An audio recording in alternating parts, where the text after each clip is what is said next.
Hey, bonjour tout le monde. Aujourd'hui, on va parler de raclage. Le raclage, c'est une technique différente du SPP, le single pin picking. Pour cette nouvelle technique-là, on va utiliser un outil qui ressemble à celui-ci. C'est un outil parmi tant d'autres qu'on pourrait utiliser. Dans ce cas-ci, il est sur le modèle du Bogota, qui est le nom d'un pic avec trois petites montagnes comme ça. Donc, pour ce qui est du raclage, on va utiliser une barre de tension aussi.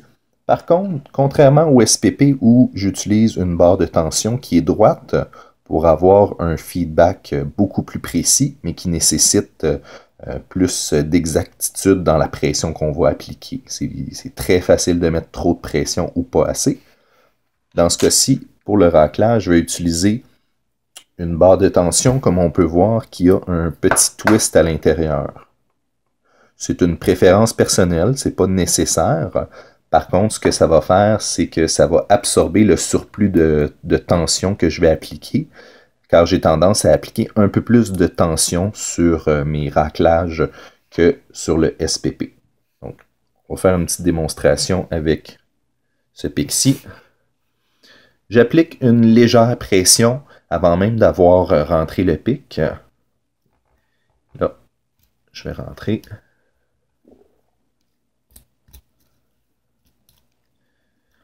Donc, je vais commencer dans le bas de la serrure avec des mouvements de va-et-vient pour ensuite monter un peu plus haut avec le même mouvement de va-et-vient pour être sûr que je n'ai pas une pin active, donc la goupille du bas qui rentre à l'intérieur de la chambre et bloque donc l'ouverture.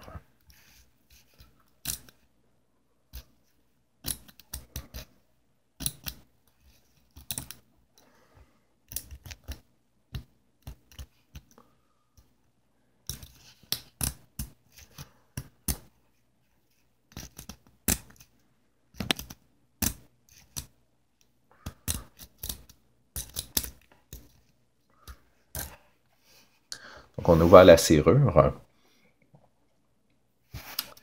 Maintenant, je vais vous le faire, mais pour que vous puissiez voir ce qui se passe à l'intérieur en regardant la goupille. C'est pas un angle qui est naturel, donc je ne peux pas vous garantir que je vais l'ouvrir. Je vais appliquer de la pression avec mon auriculaire. Et donc...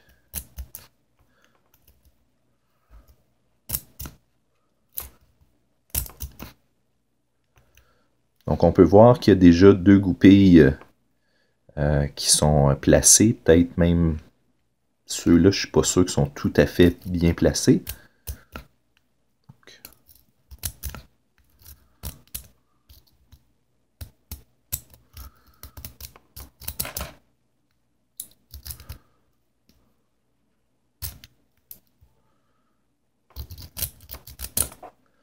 Et c'est ouvert. Donc, ça peut être une technique qui est extrêmement rapide, comme ça peut prendre un peu plus de temps. Souvent, c'est d'avoir le bon pic pour le bon type de serrure. Bien sûr, une serrure, on ne voit pas à l'intérieur habituellement. Donc, il va peut-être falloir utiliser plusieurs outils avant d'être capable d'ouvrir une serrure avec du raclage. Mais de façon générale, ça fonctionne très bien. Donc, j'espère que vous avez apprécié la vidéo. Gênez-vous pas pour mettre un like ou me mettre un commentaire. Ça va me faire plaisir de répondre à vos questions. Bonne journée!